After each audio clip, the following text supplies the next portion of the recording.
زەوی پێویستی بە نووسەرێکە کە برینەکان بناسێت. من خاوەنی ئەم زەویە نیم، ئەمانە تێکە لە گردنی منایە ئەبێ بەو شێوە باشیەی کە هەیە تەسلیمی ئەوانی تری بکەم. ئێمە لە سەردەمی بێدەنگی زەویدا دەژین. ئەو کاتەی تەنها قەڵەمەکان دەتوانن هاواری خاک بگەێنن.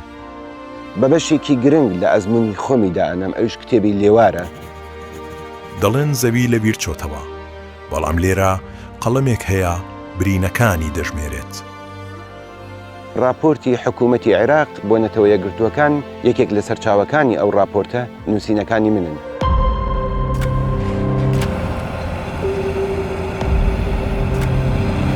خاک چاوەڕێی کەسێکە لێی تێبکات. چوومە دەرەوەی وڵات و جارێکی تر گەڕامەوە تووشی ئەو نامۆبوو نەبووم لە پەیوەندیمان لەگەڵ ژینگەیە.